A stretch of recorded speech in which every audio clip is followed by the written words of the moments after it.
Hi guys, my name is Mfunobong Edem and you're listening to a brand new episode of What's Your Story podcast. About trying to resist your mom next time she asked you to bath. In the female's case, it's okay to be called mommy's girl, daddy's girl, the male child. If you are called a mommy's boy, it's seen as a bad thing. In fact, women shame men by using the word mommy's boy. There is nothing like daddy's boy. I've never heard the word daddy's boy. If you as a guy ever get to be called mommy's boy, you should kill yourself.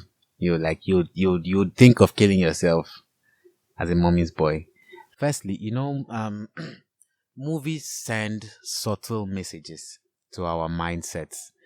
And then I've seen several messages where a guy or a lady could not get with a guy because he was being too caring for towards his mother. He was seen as a mommy's boy and all of that. But the guy was actually in love with the lady. He was cool with the lady and all of that. But being that he was always there for his mom, like the mom wants to go somewhere, he offers to take her. Maybe the mom wants to, or maybe over the weekend he spends the weekend with his mom and all of that. It was a lady in that movie I saw that referred to the guy as mommy's boy, and that can be very degrading. Normally, it should not be bad, but then because of how you talked about society influencing toxic masculinity earlier, this is one of the things society is doing to encourage to subconsciously encourage toxic masculinity, because it's even a lady that would be like, why is he all over his mom and all of that? Is he a lady? Why would he be doing all of that? Yes, and then you'll be taken less seriously. And then ladies love to be the center of attraction. Yes, so if your mom is sharing that stage with them, they want to kick her off. And then if you're a guy that loves your mom like myself, you'll be tagged mommy's boy. And then that can cost you several things, like your relationship, your mental health, and several other things. But I don't let that get to me. Because you know what? The funny thing is, the lady that is against you being close to your mom is someday going to be a mother. And then let's say she would definitely have a male child that will look for a lady, because the male child can't marry the mother or the sisters. He'll have to go outside. So now let's say the lady he brings now sees him as a mommy's boy and can't get with him because he's a mommy's boy. But then you don't want your child, your son, to be far from you, because like it or leave it, yeah, the bond is there. That family bond is there. Mothers are very particular about who takes care of their child and all of that, because once you're married, you're off her hands. Someone else will be taking care of you and all of that. So she needs to know who is taking care of her child and all of that. But I think guys tend to forget all of that. They tend to do the bidding of the girl. Let's say I've been in a relationship where I was discouraged from being close to my mom. And the reason being that the guy she was with before was not that close to the mother. He was on his own. And then that Bible verse of a man shall leave father and mother and cleave to his partner to become one flesh and all of that. But then that's all BS to me. That's all BS to me, because I think it is God, family, money, like in that particular order for me. But then in the society today, like talked about society, if you're being too close to family, mostly your mother, you are seen as a weak man. And then the annoying part to all of this is that whether we admit it or not, we have limited times with our parents. Yeah, whether we admit it or not, we have limited time with our parents. So, and then and I know there are some parents that can be very difficult, but I know there are parents that are equally understanding. Yeah, they know what you need to do as a person, so they would give you that room. But then trying to take them out of the picture because they want to make you a man, I think that's completely wrong for me. My opinion, though. Have you been in situations where you've had to second guess your niceness in quotes just so you could have peace in your relationship? Yeah, I have. I've been in that place. I've been in that place. I it was a normal relationship issue and it could have been resolved, but I talked to my friend about it and he was like, if you just let it go easily, it means you're not a man and she will take you for granted and then it will repeat itself. So I at that point I in my heart, deep down me, I was willing to let everything go and then just move on. Talking about relationships now.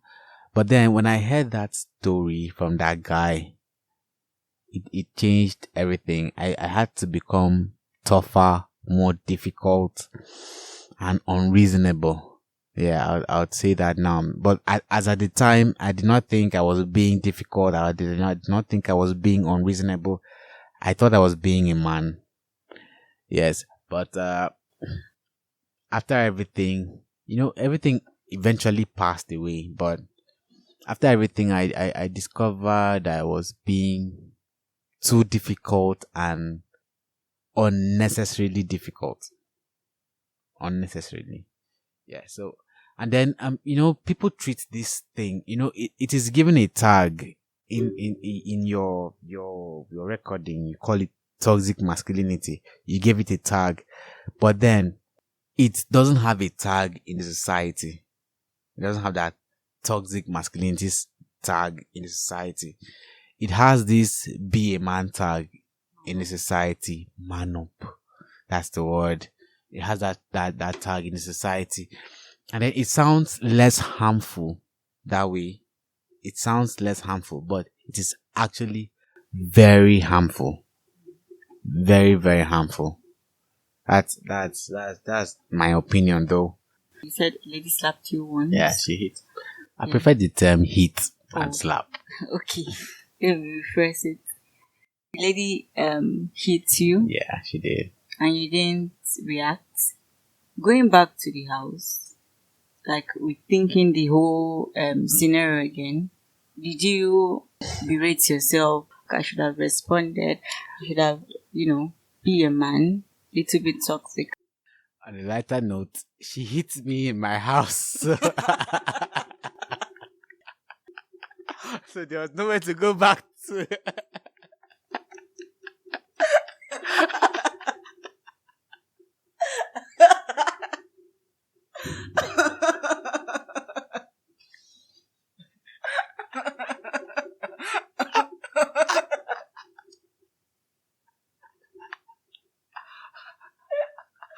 Sorry.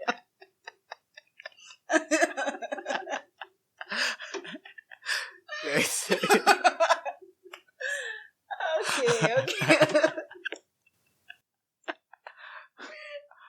Okay, I wasn't expecting that. I was not expecting. I wasn't expecting that. Okay. Well, it was early enough, so I had the whole of the day to think about it. It was early enough. But the thing is, she slept in my place. We went out together. She took a bit of alcohol and she was a bit tipsy. Not tipsy, she was high. I was tipsy. So we were friends. We went back to my place and, early hours of the following morning, yeah, I was being a man, talking about toxic masculinity. Every lady that comes your way, you have to slay. Yeah. So although I wasn't doing that just for scores or for records, I liked the girl and all of that. So I think I touched her somewhere she not really like, or maybe somewhere she was not really comfortable with. And then when she was reacting, she hit me. Firstly, I felt guilty because I did that. I actually trespassed. So I felt bad. That was one of the reasons why I did not react. Secondly, I don't just know how to hit a woman because personally speaking, my temper can be progressive, negatively speaking. If I hit you, I won't stop there. It'll go on to something else. I may not be able to stop myself. So what I do is I try to stop it from happening in the first place. So I did not react firstly because of the circumstances surrounding everything. Secondly, because I knew it would lead to something else. So I just let it go. And then she just hit me once. But then deep down I was like, if you touch me again, wallahi, I would deal with you. But she did not. Yeah, so I think that was because yeah, I was partly at fault. But you won't blame me. Come on, I'm a guy. Past adolescence, and a lady was lying with me in the same bed. Like I was staying on my own back then. That was in Calabar about 3, 4, 5 years ago. So she was in my. We went out. She got high. I got tipsy. We went back to my place. She slept in my place, and then the next morning, it's almost natural that a guy would want to. Yeah. So I did not really react firstly because I thought maybe I did what she did not like. But then I am very sure I talked about this to some of my friends, and then they were like, some ladies like you to be forceful and violent. And I've tried being forceful. No, I haven't tried. I've thought about it, but it doesn't sit well with me. Yeah, because I'm big on the golden rule. Matthew 7:12. Whatsoever you would like men to do to you, do so even to them. So I don't find it easy doing things to people that I wouldn't like them to do it to me. So that was it. And then the funny thing is, the lady that hit me, she came back apologizing, and then she wanted us to date. In that, I even had the guts to touch her. You understand? But then she hitting me cancelled her completely. And then I know I was supposed to take advantage of the fact that she considered but I think I wasn't toxic enough to accept that, because I don't think you have to bulldoze your way into a lady's life. Yeah, I think it has to be spontaneous. She has to like you. I think and it's easier and it's better if she likes you than you bulldozing your way into her life. Do you think parents in particular play a huge role compared to society? So I think parents are the grassroots. So do you think they play? It's said that the home is the first or the basic point for education.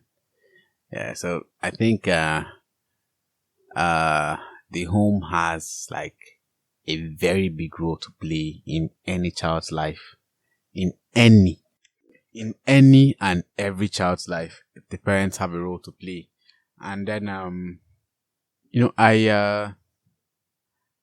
I spent most of my adolescent stage with a guardian. I wasn't really with my parents, so the treatment was different. But then I have seen things, I've heard things, I've read things. So I'm going to be talking from a point of view of people experiences. you know, let's assume a boy has a younger sister. Yes. And then maybe he's playing with a particular toy, and then the younger sister comes and cries for that toy. The parents would be like, "Come on, give it to her. You are a boy. You can you can look for something else. You can do something else. But she's your sister. She's a girl. Give it to her. She's a girl. Give it to her so that she will stop crying. Now, this sounds very insignificant. It sounds very common and very irrelevant. But then it grows. It grows. It creeps gradually. It grows. Oh, she's a girl. Leave it to her. It's a girl. Leave it to her. It's a girl. Give it to her. It's a girl. Before you know it, you are giving your 1 million naira check to a girl because it's a girl. Okay, that's me exaggerating. I'm not exaggerating. I said no girl can make me give her one. Yeah, but that's me exaggerating. But then it grows. And the boy grows with the mindset that, oh, ladies deserve things that they want. They deserve everything that they want. Now that has, like I said, two sides of a coin, both good sides and bad sides. On the good side, you're being a gentleman. Yeah, you're being a peace-loving human being. But on the bad side, you're being a weak, or societally speaking, you're being a weak guy. You know, the lady has to come first and everything. And yes, family has a very big role to play in all of this, right from their basic education of their children to their primary school and everything. And I think this thing called toxic masculinity, I think ladies are like more what's the word, guilty of this, of promoting this, than the men, because they'll be like, I've met a girl that told me, my last guy was not like this. He used to do this and that. And then she's not telling me to start doing that, but she was telling me what she was expecting of me. And I tried to, but it never ended well. But since I was trying to please, I just had to manage it. But then it never ends well. It never ends well. And then fathers have a role to play in this as well. Like I said earlier, maybe a younger sister is crying and then the other boy is holding a toy. And then the funny thing is, the toy rightfully belongs to the boy. But the lady is crying, the baby, the girl is crying for it. Now the father will be like, give it to her now. She's a girl. Give it to her. That's where it all starts. Okay. Well, you were staying with your guardian. Yeah. Did you experience the whole be a man, be a boy, you are a boy, act like a boy, man up? Yeah. My guardian, the person I stayed with, he actually trained me on the job I'm doing right now. Okay. So I won't forget. I can never forget the day that was supposed to make me 1 week into the training. I came a bit late. I walked from the house down to the place. So when I got there about 5 minutes past 8. The resumption time was 8 officially. So I got there about 5 minutes past 8. And then I was punished as an apprentice. So when I was punished, I felt bad. I did not cry. I felt bad. I was angry. But when I finished serving my punishment, and then I got to the shop to where my boss was, I was looking all weepy and angry and everything. You know what he told me? He was like, "You are a man. Be a man." At the time, I was very young when I started going to that training. Say 17, 18. I have no clue whatsoever what life was back then. So he was like, be a man. So I did not really understand what he meant, like, by being a man. But then when he told me that, it kind of spontaneously came to my brain that you don't have to cry, you don't have to react, you do overdo. Relax, may God use you. Yeah, that's what he told me. And then they used fan belt. Make I not talk punish. Punish looks polish. Let me talk what happened to me.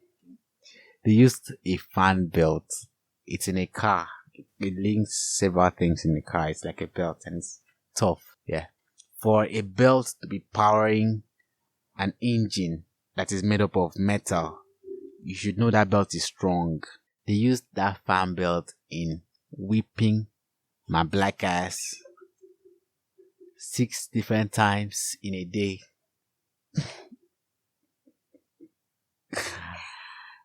And I was told to be a man after that.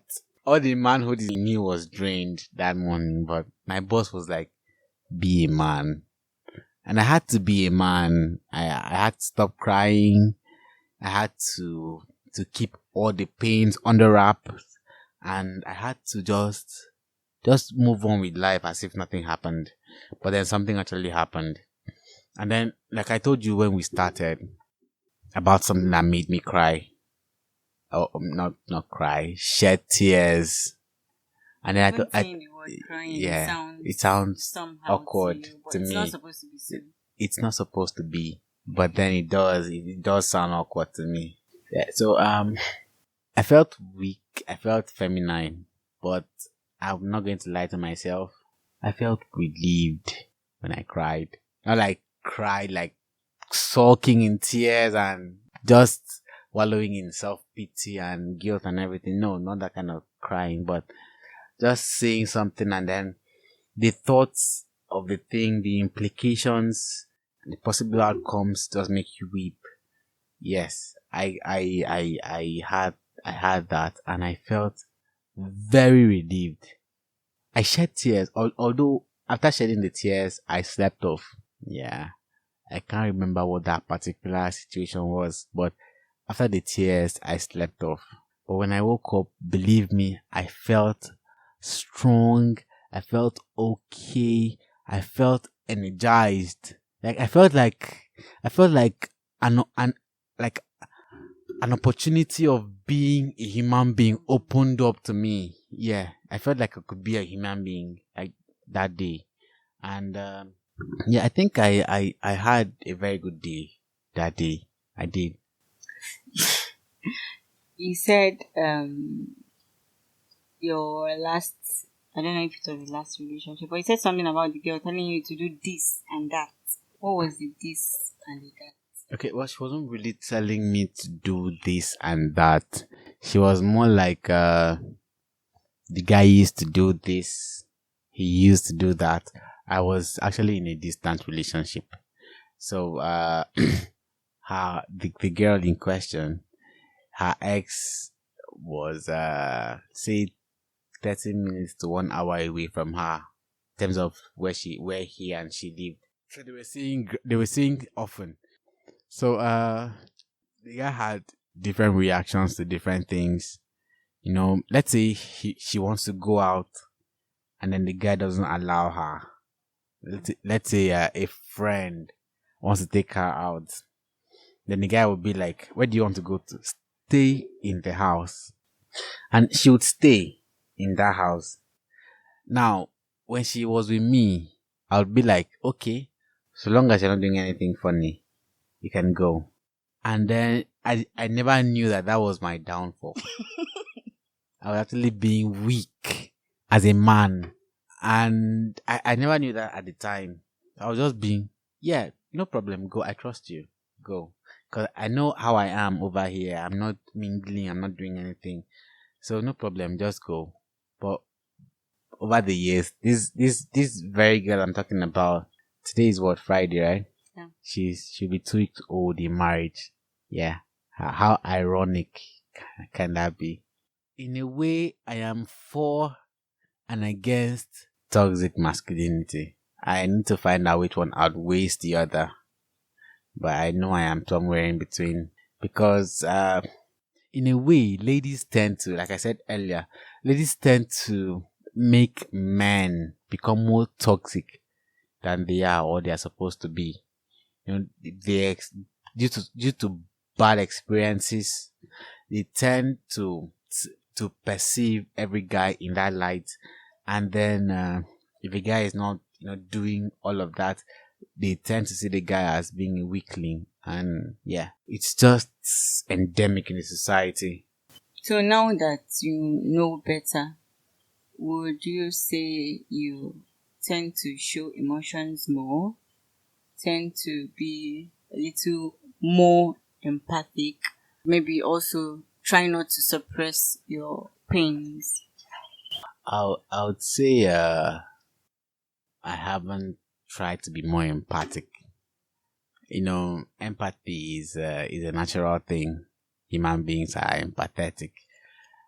But I try to keep that aspect out of it. I try to look at it as what it is, like head on. Should this be or should this not be? So I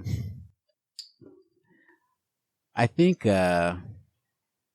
toxic masculinity is needed for the ladies' sake. Yeah, I think it's needed. And then I've gotten a bit, yeah, a little more empathetic. I've gotten wiser. I have learned a few things, but then I think um the ladies mostly, they're the ones that need men to be toxic. Like ladies need men to be toxic. How do I mean? Ladies need men to be toxic. Yeah, like I talked about earlier, personal experiences, what they've gone through, and all of that. And then there are just some ladies that are, they're naturally stubborn. They need someone to be physical with them to keep them in check. Yeah, and then if you check it properly, not like they intentionally get stubborn, maybe their background and all of that, and then they need a man that can tame them. Yes, but then not every man can go through all of that. Not every man can go through all of that. So I think the best thing is to just be a human being. Stop expecting too much from the opposite gender. I think that's one of the ways to go about all of this. Stop expecting too much from the opposite gender. You know, there are ladies that I've heard a girl tell me that she said something to me, and then when she finished saying it and I did not react, she was like, if it was with her former boyfriend, he would hit her. And then I was like, oh, okay, are you expecting me to hit you? And then she was like, she doesn't know, but she just knew that if it was with the other guy, he would hit her. And I was like, oh, okay. If you want me to hit you, you have to wait for me to buy a car. I buy the car, the whole car hits you.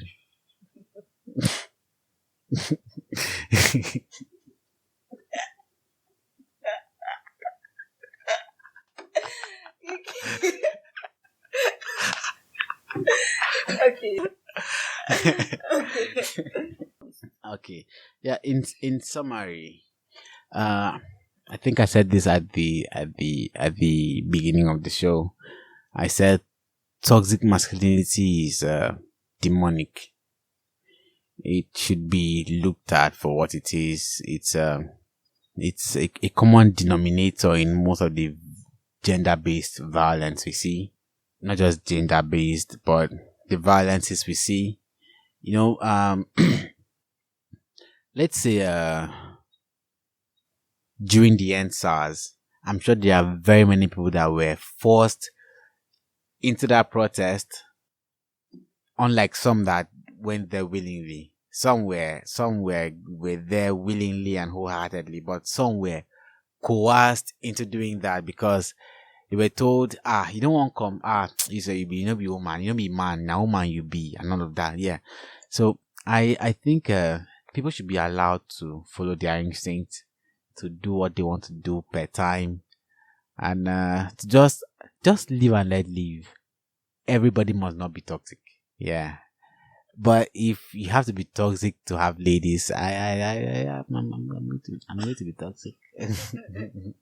My name is Ukeme, UK in short, and it's been lovely sharing my thoughts on the topic, toxic masculinity. And as you've heard, I'm obviously a guy, and I may be toxic subconsciously, but I think I'll do my own part in my own way to let people know that you don't have to be negatively toxic for you to be a man. I think everybody has their own life to live, and I don't think we should try influencing them in any way.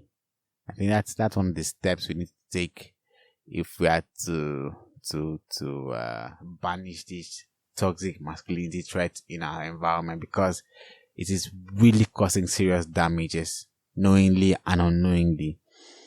Yeah. So from my experiences, I think I see more of bad than good in toxic masculinity. So yeah, I just want us to think about this and just be safe. Thank you. All right. You heard from Ukeme, UK for short.